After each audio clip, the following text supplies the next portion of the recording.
actually in my book, which it's not there. There it is. So in my book, there's a whole chapter on how to deal with limited beliefs. But I actually, I do a lot of work with beliefs because when it's to do with your brainwaves, basically, when you're 0 to 7, you're in these brainwaves that are called theta, and they're very creative. But children are walking around basically in this soup. So it's not just what their parents say, it's every single experience, but it's just an imaginary pattern. The unhelpful thing with it is that we carry those initial decisions we made about ourselves for our whole life.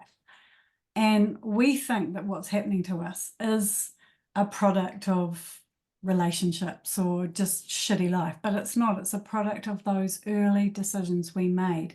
But they're just decisions, and that's the thing. So if you can take the beating in front of your friends and trace that back to 0 to 7 years, and then in some form of meditation, just go back and hug that little girl, hold her tight, tell her everything is going to be all right, and you'll break up those core beliefs and you will change how you feel about yourself. You'll definitely change your manifesting abilities. But if you can get back from basically under 3, it's quite hard to do this. So you have to be pretty good at meditation to do the work yourself. Otherwise, you can work with a hypnotist, or you can work with a meditation teacher, or do a child regression meditation. There's lots on YouTube.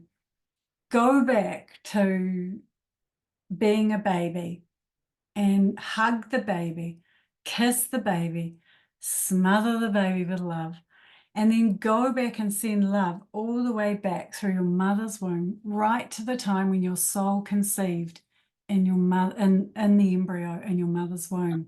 Because a lot of us carry, they're called telomeres. A lot of us carry these ancestral wounds from our mothers because, they weren't supposed to get pregnant, or they were, didn't want another child or whatever. So we carry that shame right from the time, right as an embryo. So the good thing is it's so easy to do this work if you just say to yourself, look, I've had enough of this stuff. I want to be a super manifester. Carmelle says I can be a super manifester. And I do say that anyone can be a super manifester. You just have to choose it. And if you show up in my world, generally you tend to be one. But you can also be the manifester as well, which is creating really bad stuff because you're not taking responsibility for doing your work and getting rid of those limited beliefs. But they're just beliefs, and beliefs are just thoughts that we've thought a lot. And some of them we just picked up from our parents, we picked up from our mothers, we picked up from society, but they're basically 95% of our beliefs are rubbish. So go back and deal with yourself in the fight, and go back and deal with your father and change it. Change it as a memory, change it in your own mind. And Millie, you will really feel, it's like a load gets lifted. It's like your light can really shine when, and I'm sure your light does shine anyway, but it just get rid of those memories.